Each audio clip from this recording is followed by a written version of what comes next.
निर्बल को न सताइए जाकी मोटी हाय, मुई खाल की श्वास सो सार भस्म हो जाए। नमस्कार, मैं जनवक्ता शिवम गौतम और इस बात का जिक्र मैं इसलिए कर रहा हूं कि जिस तरीके से महाराष्ट्र सरकार और उसके बहुत ज़्यादा बोलने वाले एक ठल्ले नेता संजय राउत ने जिस तरीके से कंगना रनौत को एक धमकी दी थी और ये कहा था कि कंगना को अगर मुंबई पुलिस से डर है तो वो मुंबई न आए, यानी सीधे तौर पर उन्होंने मुंबई आने के लिए मना कर दिया था। अब कंगना रनौत ने उसका जवाब दिया है और कहा है कि मेरे खिलाफ जिस तरीके से लोग लामबंद हो रहे हैं, मुझे धमकियां मिल रही हैं, उसके बाद मैं मुंबई ज़रूर आऊँगी और इस हफ्ते 9 तारीख को मैं मुंबई आ रही हूँ। मैं अपनी फ़्लाइट से उतरने का समय भी बता दूंगी, जिसके बाप में दम है वो मुझे रोक ले। सीधे तौर पर कंगना रनौत ने अब महाराष्ट्र सरकार और महाराष्ट्र सरकार के बड़बोले शकुनी मामा संजय राउत को एक खुली चुनौती दे दी है कि अगर उनमें हिम्मत है, मुंबई पुलिस में अगर हिम्मत है, तो एक भारतीय नागरिक होने के नाते कंगना रनौत को मुंबई आने से रोक पाए। जिस तरीके से ये पूरा का पूरा मामला सामने आया है, उसके पीछे वजह ये है कि सुशांत सिंह राजपूत की मौत के बाद में कंगना रनौत सबसे ज़्यादा इस मामले में बोलने वाली, बॉलीवुड से संबंध रखने वाली अभिनेत्री थी और इसी वजह से बॉलीवुड के तमाम जो भाई भतीजावाद या फिर जो वंशवादी लोग हैं उनको इससे बहुत बड़ी मिर्ची लगी थी। और उसके बाद जिस तरीके से मुंबई पुलिस ने इस पूरे मामले में लीपापोती करने की कोशिश की थी, उसमें भी कंगना रनौत ने एक मुहिम चलाई थी और बार बार ये सवाल उठाया था कि सुशांत सिंह राजपूत के खिलाफ जो लोग उसे निशाना बना रहे थे, जो शोषण कर रहे थे, उनके खिलाफ जांच क्यों नहीं हो रही है। इसी वजह से महाराष्ट्र सरकार कंगना रनौत से चिड़ी हुई थी, उसके बाद मुंबई पुलिस चिड़ी हुई थी और उसको लेकर सड़कों पर एक पोस्टरबाजी जैसी हुई, चित्र बनाए गए, जिसको लेकर जब कंगना रनौत ने मुंबई पुलिस पर निशाना साधने की कोशिश की और ये कहा कि मुंबई पुलिस का कमिश्नर ऐसे चित्रों को, ऐसे ट्वीट्स को लाइक कर रहा है, ये बड़े शर्म की बात है। उसके बाद में इस पूरे मामले में संजय राउत ने एक बड़ा शर्मनाक बयान दिया, जिसको लेकर अब संजय राउत की बहुत ज़्यादा क्रिकरी हो रही है। दूसरी तरफ संजय राउत के अलावा जिस तरीके से बॉलीवुड के तमाम वो लोग हैं जिनकी दुकानें अब नहीं चल रही हैं, लेकिन उन्हें लगता है कि इस मामले में अगर वो कंगना रनौत की बुराई करेंगे तो शायद बॉलीवुड का जो ड्रग माफिया है या बॉलीवुड का जो माफिया है वो उनसे खुश रहेगा। इस कड़ी में तमाम लोगों के बयान या ट्वीट्स भी आ रहे हैं और इसमें सबसे ज़्यादा शर्मनाक, सबसे ज़्यादा घिनौना और सबसे ज़्यादा निंदनीय बयान या ट्वीट आया है सोनम आहूजा, जो कि अनिल कपूर की बेटी है, वही अनिल कपूर जिसके दाऊद इब्राहिम के साथ में तमाम फोटो सामने आए थे और उसके अलावा जो दाऊद से जुड़े हुए अन्य जो स्मगलर टाइप के लोग हैं उनके साथ भी अनिल कपूर के तमाम फोटोग्राफ, सोनम के भी फोटोग्राफ देखने को मिले। ये सारी चीज़ें होने के बावजूद सोनम कपूर कहती हुई नज़र आ रही है, जज बर्नार्ड शॉ का एक कोट वो शेयर करती है और उसमें लिखा हुआ है कि किस तरीके से एक सूअर से आपको नहीं लड़ना चाहिए, क्योंकि सूअर के साथ लड़ने से आप गंदे होते हैं, आपको जो दूसरी तरीके की दिक्कत आती है, लेकिन सूअर इससे खुश होता है। इस तरीके की बात करके सोनम आहूजा, सोनम कपूर आहूजा आप कह सकते हैं कि अनिल कपूर की बेटी है ये और आहूजा से इसने शादी की है। सोनम आहूजा कहती है, सीधे तौर पर निशाना साध रही है और कंगना रनौत के खिलाफ खड़ी होते हुए दिखाई दे रही है। दूसरी तरफ रेणुका सहाने जैसे लोग भी हैं, वो भी यही कहने की कोशिश कर रहे हैं कि आपको मुंबई ने और इस बॉलीवुड ने बहुत कुछ दिया है, इसका सम्मान करने की ज़रूरत है, खाली जुबान चलाने से नुकसान आपका ही होगा। यानी यहाँ लोग कंगना रनौत का साथ देने की बजाय अब सत्ता का साथ दे रहे हैं, संजय राउत का साथ दे रहे हैं। उन्हें पता है कि अगर मुंबई में रहना है तो आपको मुंबई के इन नाकाओं का गीत गाना पड़ेगा। इसी कड़ी में सोनू सूद, जो कि कोरोना वायरस के ज़माने में अपने अच्छे कामों के लिए जाने गए, लेकिन वो भी बहक गए और उन्होंने भी लिख दिया कि मुंबई आपको बहुत कुछ देती है, लेकिन यहाँ पर सलाम पाने के लिए सलामी देनी पड़ती है। यानी अब वो पता नहीं किसकी सलामी की बात कर रहे हैं। हो सकता है वो थोड़े से भ्रमित हो गए हों। सोनू सूद ने बहुत अच्छा काम किया था, कोरोना के जो मरीज थे उनकी मदद की थी, साथ ही साथ जो प्रवासी मजदूर थे उनको अपने पैसे से उन्होंने बिहार यूपी पहुंचाने का बहुत नेक काम किया था। लेकिन कई बार नेक काम करने वाला व्यक्ति भी भ्रमित हो जाता है। उसी कड़ी में रितेश देशमुख, जो कि बिलासराव देशमुख का बेटा है, वही बिलासराव देशमुख जिनको अब्दुल करीम तेलगी के घोटाले में बहुत ज़्यादा उनका नाम उछला था, कुख्यात हुए थे उसी घोटाले के नाम पर, और बाद में उनकी मृत्यु हो गई थी। बिलासराव देशमुख का बेटा रितेश देशमुख कहता है कि मुंबई हिंदुस्तान है, यानी वो ये कहने की कोशिश कर रहा है कि मुंबई हिंदुस्तान है, इसलिए कंगना रनावत की एंट्री हिंदुस्तान में ही वो बैन कर देना चाहता है। स्वरा भास्कर से लेकर कुणाल कामरा तक के जो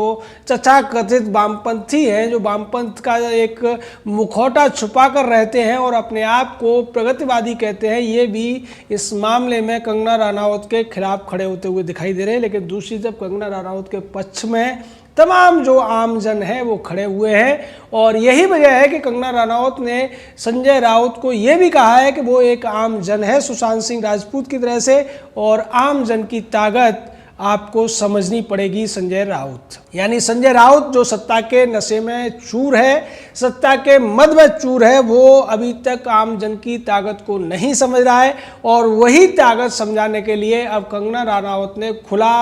एक तरीके से विद्रोह कर दिया है महाराष्ट्र सरकार के खिलाफ, मुंबई पुलिस के खिलाफ, और इसमें जो जीत है वो जनता की होगी, ये लगभग तय है। और जनता आज की डेट में कंगना के साथ खड़ी होती हुई दिखाई दे रही है, क्योंकि इस पूरे मामले में जो भूमिका मुंबई पुलिस ने निभाई है वो बेहद ही लापरवाही वाली रही, बेहद ही निंदनीय रही और बेहद ही शर्मनाक भी रही। उन लोगों से पूछताछ की गई जिनसे पूछताछ का कोई औचित्य नहीं बनता था, संजय लीला भंसाली जैसे तमाम लोगों से पूछताछ की गई, लेकिन इस पूरे मामले में महेश भट्ट से उस तरीके से मुंबई पुलिस ने पूछताछ नहीं की जिस तरीके से होनी चाहिए थी, क्योंकि महेश भट्ट का जो व्हाट्सएप चैट वायरल हुआ था उसमें स्पष्ट तौर पर महेश भट्ट ही रिया चक्रवर्ती को कंट्रोल करता हुआ दिखाई दे रहा था। और उसके बाद में जिस तरीके से तमाम जो दूसरे लोगों ने भी इस मामले में जो भूमिका निभाई है, जिस तरीके के बयान दिए हैं, उससे ऐसा लगता है कि कंगना रनावत ने जो मोर्चा खोला है वो जानती है कि अब उसको इस बॉलीवुड के जो गैंग वाले लोग हैं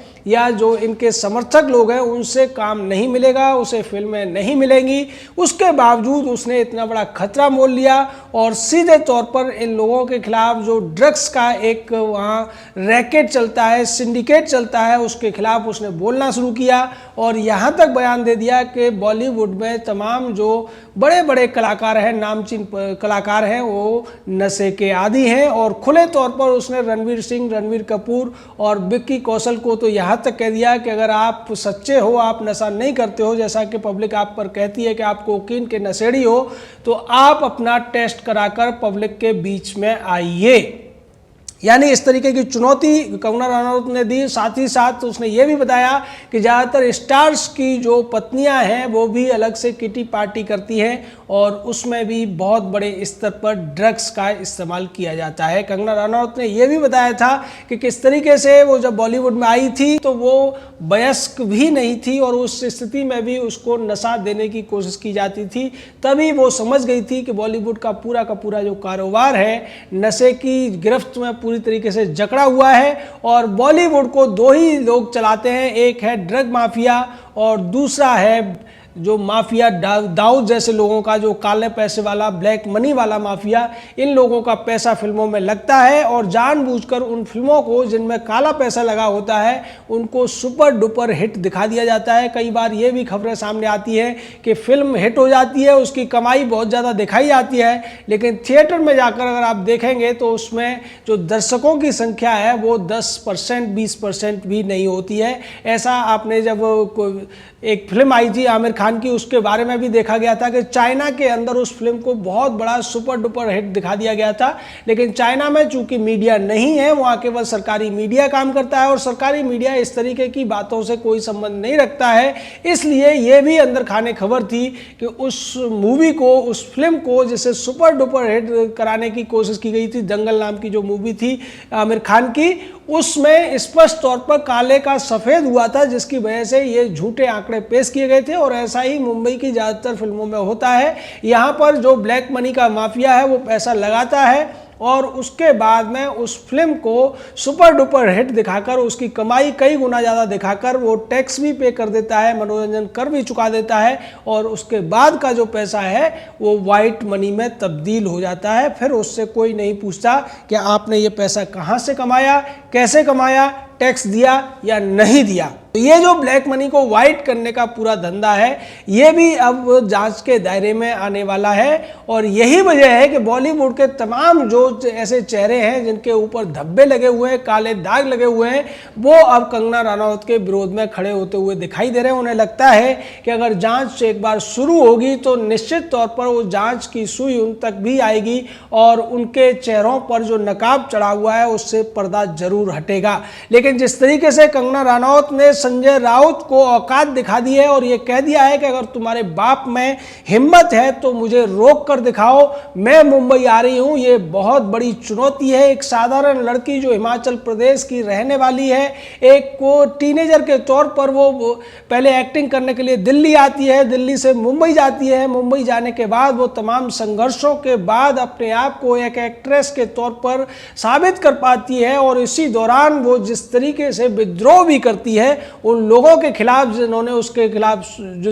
उसका शोषण किया था, चाहे आदित्य पंचोली हो जिसके घर में वो शुरुआत में रही थी और बाद में उसने ऋतिक रोशन जैसे लोगों के खिलाफ भी मोर्चा खोला था। अब वो महेश भट्ट हो या संजय राउत, इनके खिलाफ जिस तरीके से मोर्चा खोले हुए हैं और साथ ही साथ रिया चक्रवर्ती की जो सच्चाई है उसको बाहर लाने में भी वो एक मुहिम छेड़े हुए हैं। उसके बाद ऐसा लगता है कि जनता ज़्यादातर अभी कंगना रनौत के साथ है और संजय राउत के साथ अब कोई नहीं है, सिर्फ वो लोग हैं जिनकी जमीनें खिसकती हुई नजर आ रही है बॉलीवुड में, जिनके तार जो ड्रग पैडलर्स हैं, ड्रग डीलर हैं, उनसे जुड़े हुए हैं और जो कहीं ना कहीं भाई भतीजावाद की वजह से या वंशवाद की वजह से या अपने राजनीतिक रसूख की वजह से अब तक बॉलीवुड में टिके हुए थे। तो इन सभी का भंडा फूट चुका है और निश्चित तौर पर यह बड़ी चुनौती अब कंगना रनौत ने स्वीकार की है और उसके स्वीकारने के बाद में उससे ज्यादा बड़ी चुनौती अब उसने संजय राउत को दे दी है।